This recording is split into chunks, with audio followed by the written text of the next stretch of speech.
భారతదేశ స్వతంత్ర సమరయోధులు ఆనాడు బ్రిటిష్ ప్రభుత్వం పైన మన యొక్క హక్కుల కోసం పోరాడినటువంటి వీరులు భగత్ సింగ్, రాజ్గురు, సుఖ్దేవ్ వీరమరణం పొందిన రోజు ఈరోజు. వారిని మనం యువతగా వారిని గుర్తు చేసుకోవాల్సిన బాధ్యత మన పైన ఉంది.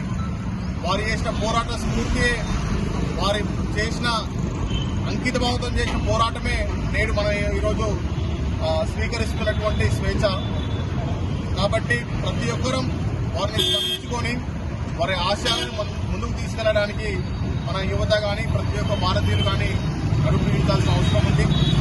ఈరోజు పర్టికులర్గా మనం గుర్తు చేసుకోవాలి. ఎందుకంటే ఆనాడు బ్రిటిష్ ప్రభుత్వం ఎంతో పకడ్బందీగా ఉన్నప్పుడు ఈ యువకులు మాత్రమే చాలా పకడ్బందీగా వారిపైన పోరాటం చేశారు.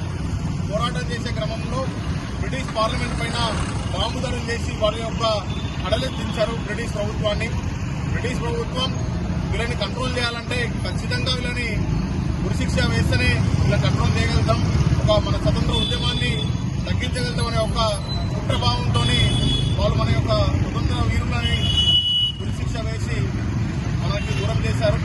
కానీ వాళ్ళు ఇచ్చినటువంటి పోరాట స్ఫూర్తి మాత్రం మన భారతీయులు ఎప్పుడు కోల్పోలేదు. వారు ఇచ్చిన స్ఫూర్తిని కొనసాగించి 1947లో మనకు స్వతంత్రాన్ని తీసుకొచ్చారు మన స్వతంత్ర సమరయోధులు.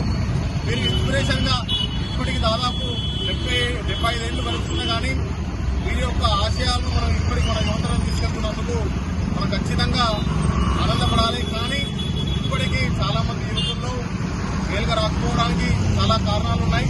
ఖచ్చితంగా ఇప్పటికైనా యువత మన స్థానికంగా ఉండే సమస్యల్ని పోరాటానికి ఒక స్ఫూర్తిగానైనా మనం తీసుకోవాలి. కనీసం వీరి యొక్క జయంతిలు వర్ధంతుల రోజైనా వీళ్ళని గుర్తు